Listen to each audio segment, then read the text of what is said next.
When I really analyze my life, I think what I'm truly after is to be healthy, hot, and happy. And I think that there's one word that's truly the cheat code for achieving that.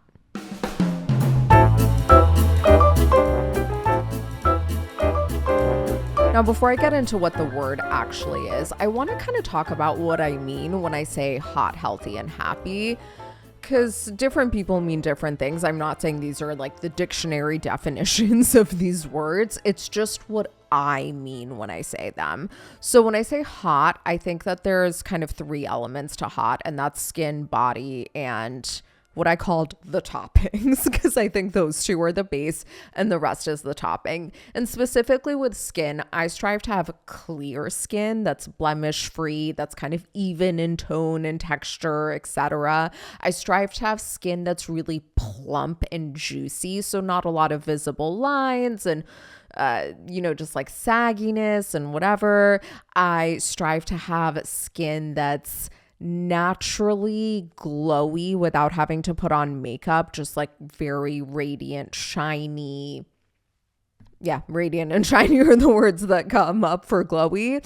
And the last thing that I strive for with my skin, which honestly leads into the body thing, is like not having a lot of puffiness. Like I actually do currently in this moment, a lot of puffiness all over, including in my skin. Actually, right now, my skin is kind of failing on all counts. I'm about to get my period. I'm having a very strange cycle where I'm having so much acne. Wait, by the way, Happy New Year. We didn't even talk about this. Like, welcome to the first, obviously the podcast has been here for a while, but the first episode of this year and the first official blush dish session. How fun is that?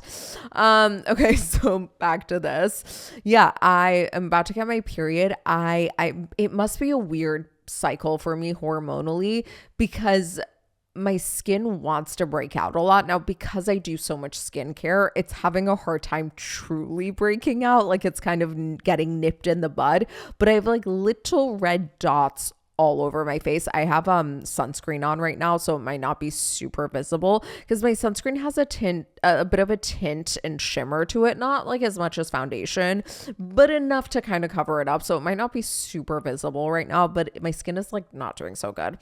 Body wise, what I aim for is being really strong, not being like puffy, bloated, things like that. And then also like feeling comfortable in my body. And there's like a threshold. I don't know what weight it is or anything like that, but there's a moment where I feel not inflamed in my body. That's what I always strive for. And when I say the toppings, I mean things like being put together, feeling comfortable, like accessorizing, things like that, just like feeling put together rather than my go-to tends to be, especially when I don't feel good about myself, is to like completely let myself go. I wear like old ratty t-shirts, things with stains on them, things that are like dirty. Like that's kind of how I've been living. I am recording this kind of a bit ahead of time because I'm about to go to Australia for a month. Like I have been living the past 2 weeks in like really kind of like ratty, dirty, gross clothes because I just haven't been feeling very good about myself and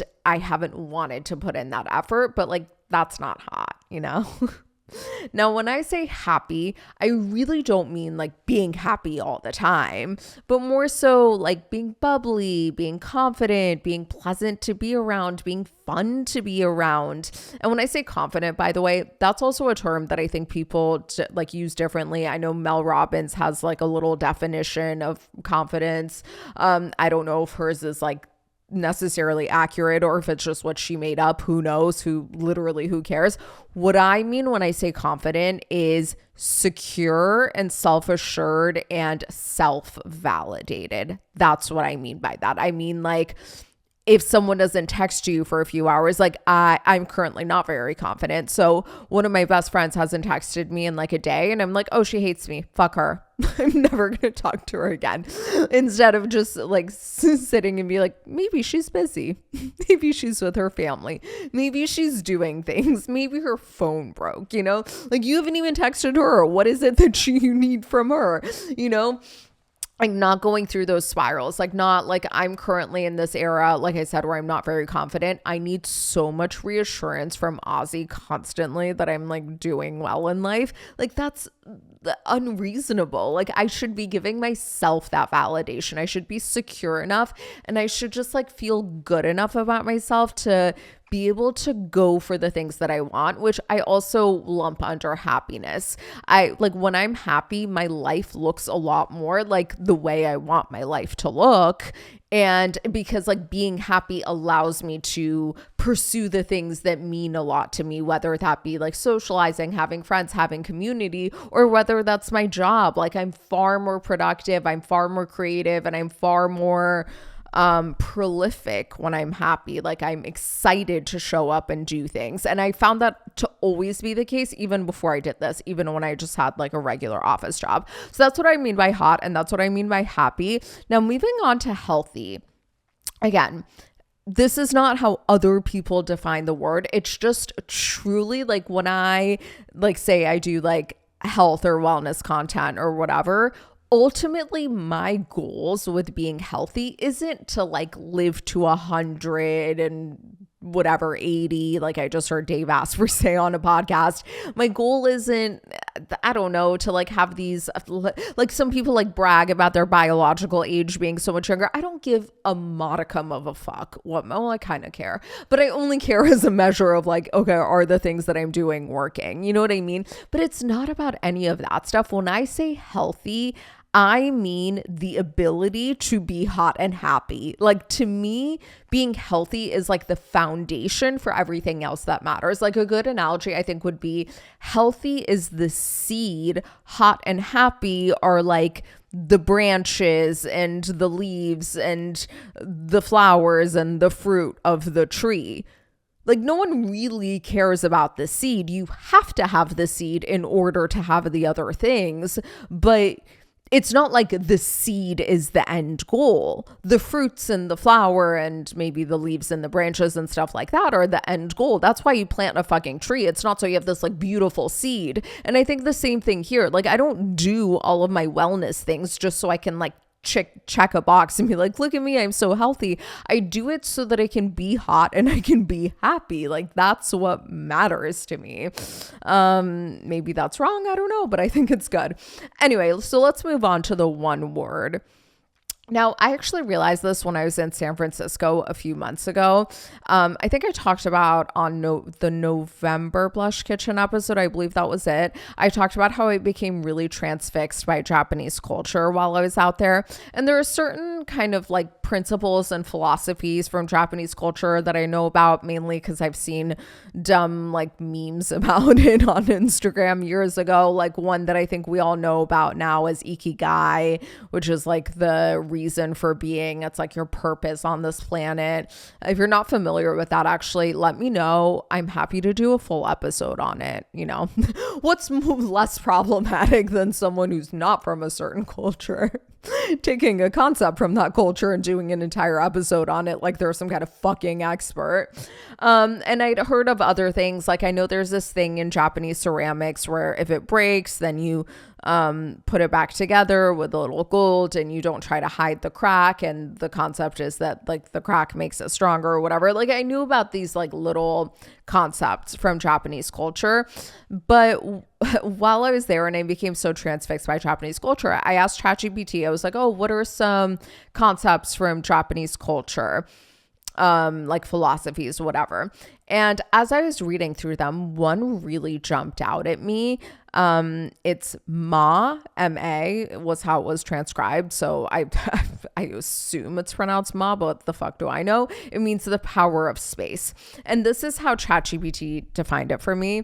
The meaningful gap between things. It's the pause in music that makes the notes beautiful, the empty space in a room that creates calm, the silence and conversation that lets ideas land. It is an emptiness, but purposeful breathing room that gives shape, clarity, and appreciation for whatever surrounds it. So in that moment, I had this big aha moment where I realized all of my problems can actually come down to a lack of space. So, for example, one of the big problems that I had last year was overwhelm, poor time management, overspending, rebuying things that I already have, creating a lot of waste, creating a lot of clutter, etc. All of that really comes down to a lack of physical space. Another problem that I had big time last year was a lot of bloating, puffiness, potentially even my sinus issues, I think could come down to a lack of physical space in my stomach, like a lack of gastrointestinal space. And lastly, something I really dealt with last year was overthinking, spiraling, mood swings, just like being very impulsive and rash.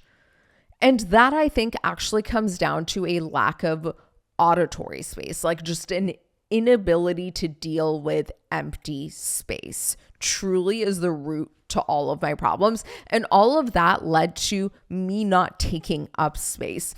You know, when I was in law school, one of my kind of best guy friend at the time, I like really had friend zoned this one guy who like literally was in love with me. It was so fucked up. I've talked about it in the past, how I would friend zone guys all the time and like take these guys who like literally had crushes on me and like make them kind of my de facto boyfriend without any of the perks of being my boyfriend. It's really fucked up. Like I feel like I'm not a great person, you know, but I'm really trying. I think I've gotten a lot better, and maybe in a few years I'll actually be a decent person. I don't know. Anyway, we went to Seattle together to see Phish play, and we met up with my best friend at the time and her husband, and they actually came to Phish with us. But I think like the day before, because we were there for a few days. So before we went to see Phish, I remember. All these details don't matter, by the way. We were out to dinner and my friend's husband said he had just finished his MBA program. And he said that he had seen this TED Talk. Now, this was back when TED Talks actually meant something. You know, it was like not everyone could give a TED Talk back then.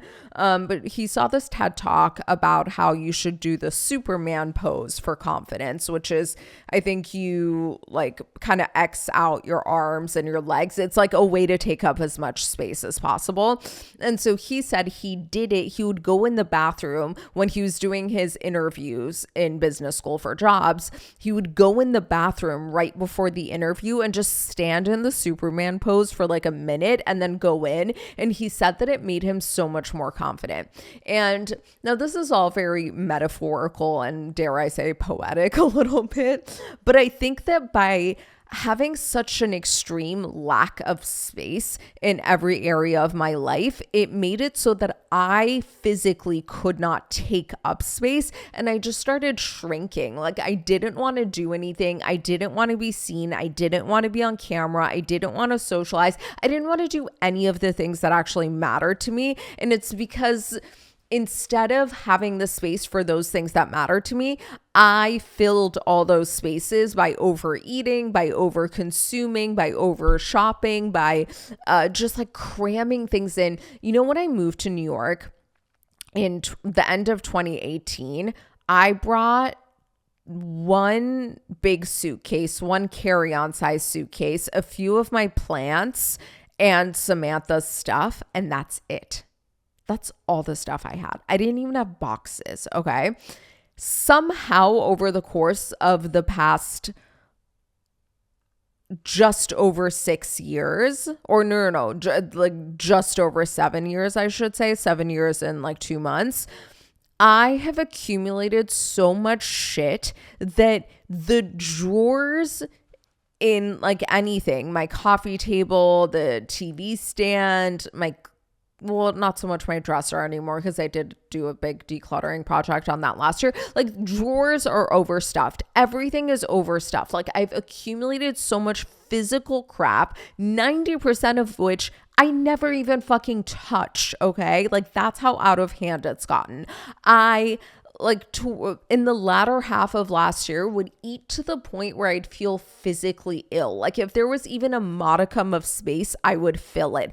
All of like the time in the day, I'd be playing podcasts, playing music, like talking to friends. Like there was never silence. There was just never empty space.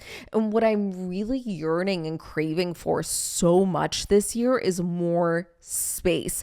And do you remember how last year, I think I talked about this on the podcast, I mentioned how my word of the year was light.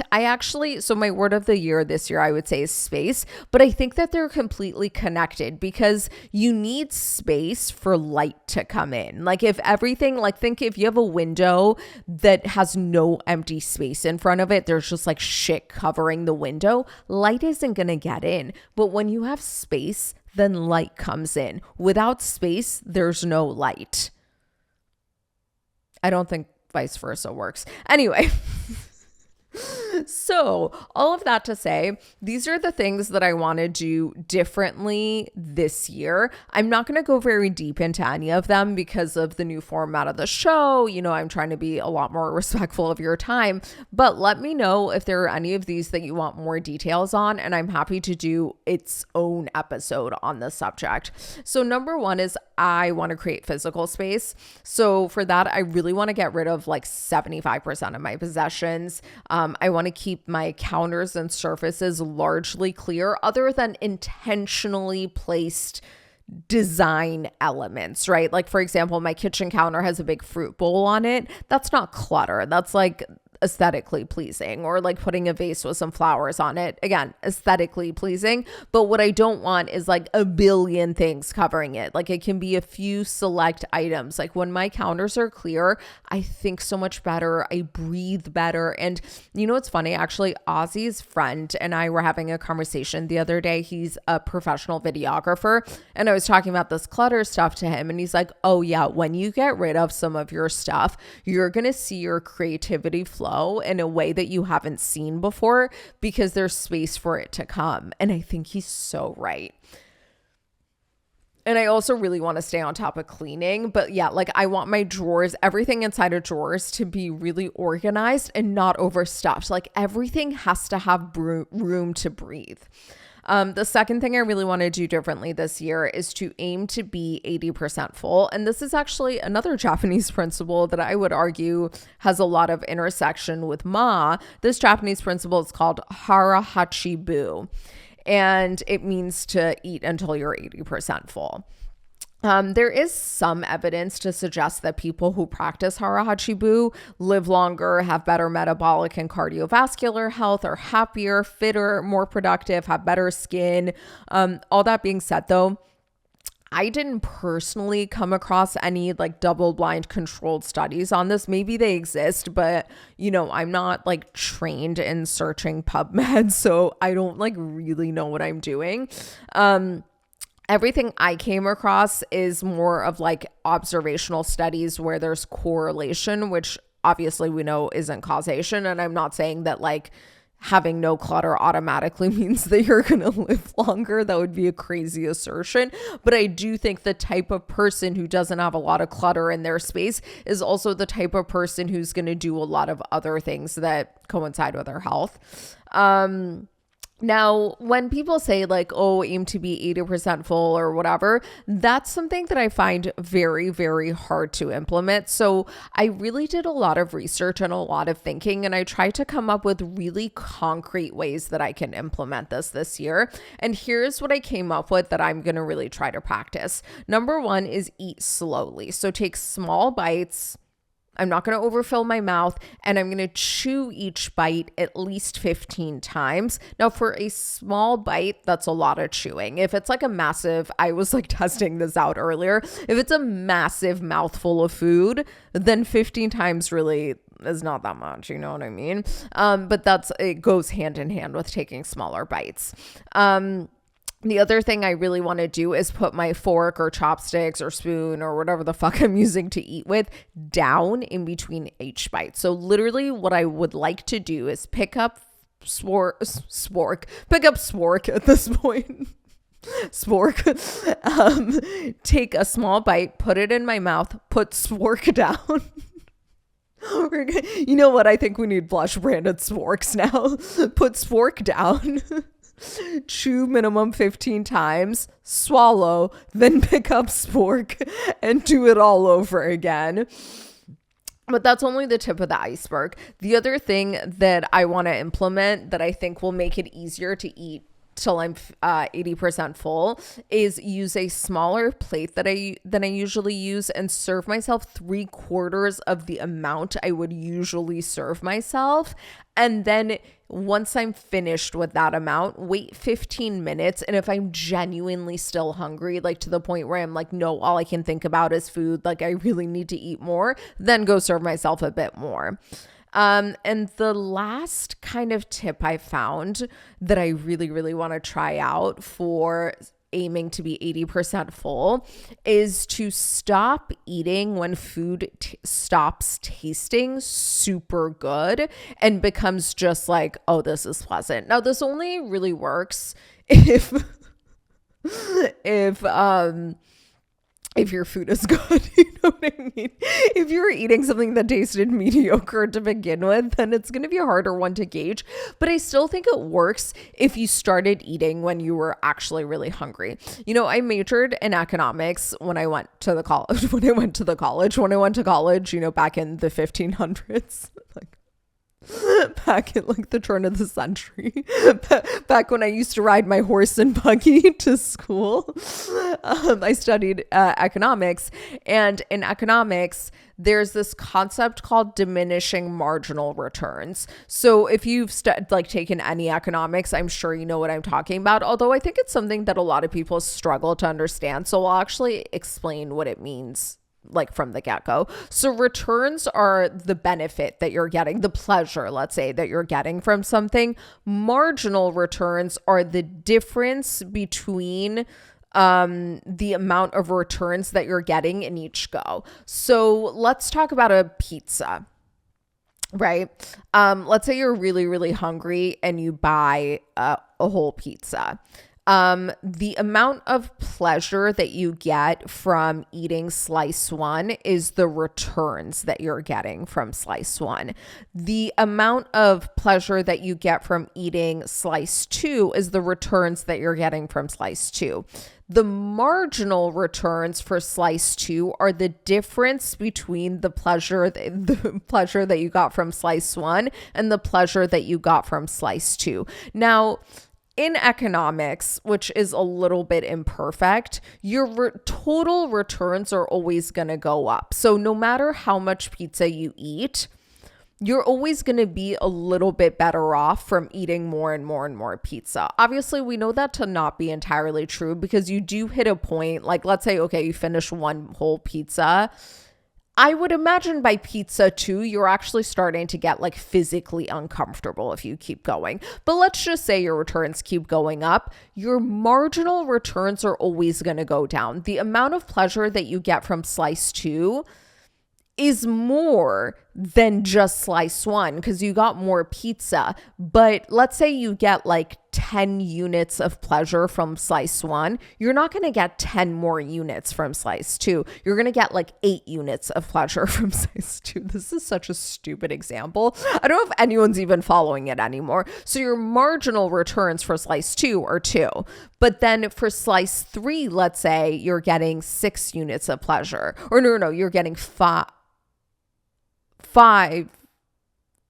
units of pleasure. Okay, you know what? The system is falling apart. What I'm trying to say is like when you eat slice 3, yes, you're going to feel like fuller and more energized than when you just had 2 slices.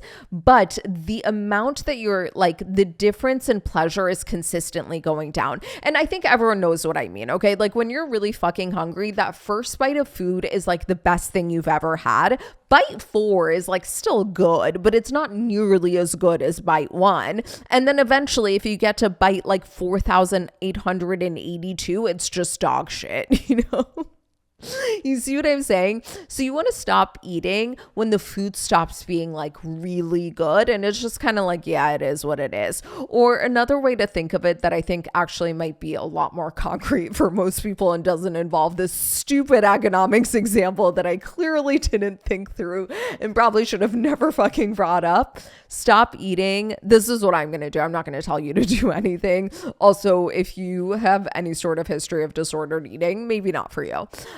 I want to stop eating when I could comfortably take 5 more bites of food, but not stop eating to the point where like 30 minutes later, I'm like, oh my God, I'm still starving. And I think that it might require a little bit of experimentation for me to actually see what that sweet spot is. Anyway, these are the things that I want to do. Oh, I forgot the very last thing. So as far as the quote unquote auditory space, I already talked about last year how I was starting to implement more silent time. One of my concrete goals for this year is to have a 12-hour phone fast every single day. And I think that'll automatically give me more quiet time because right now, I'm not even that far off from 12 hours, by the way. So the way that I currently, at the time of this recording, live is I get in the jazz shower between 8 to 9 p.m. I usually am still using my phone at that point because I put on jazz, you know, that works. So I do still touch my phone screen. And then after the shower, I put it away. I don't touch it again till after my morning pages the next day, which I usually finish around like 7:10 to 7:20 a.m. That's when I start using it again. So let's say from like 9 p.m. to 7. So it's like, I'm already doing like 10 hours, you know what I mean? I just have to tack on a little bit more at night and a little bit more in the morning. So that might look like my jazz shower becoming a silent shower, or it might look like not touching my phone until I think I'm going to have to kind of do both of these. So basically I'd have to take a silent walk to solid core in the morning. And then right before solid core, I open my phone just to track my workout in the Aura app. And then after that, I can properly use it. That's going to be that's like that 2 hours of waking time that I'm tacking on where I'm completely phoneless. I think is going to be a bit of a game changer. Like I'm really fucking excited to do this. Okay, that's everything. You know, we're not doing foods that make you blush anymore. We're not doing gratefuls anymore, although we already kind of had fallen off of these. But on Thursday, go check out Blush Kitchen. The episode is like basically one ingredient that's going to help you be hotter, healthier, and happier. So very much in sync with this episode. And I make 2 really comforting, nourishing, but super, super, super healthy recipes with this one ingredient. I'm so fucking excited for you to watch. Like the food is so good. This is actually one of the recipes that I've had to test and retest and tweak the most, but I think it's going to be really, really good. So I'm really excited for you to watch. That's it. Don't forget, rate, review, subscribe, all of that, dumb shit. Share the episode with people, yada, yada, yada. Love you. We'll talk next week.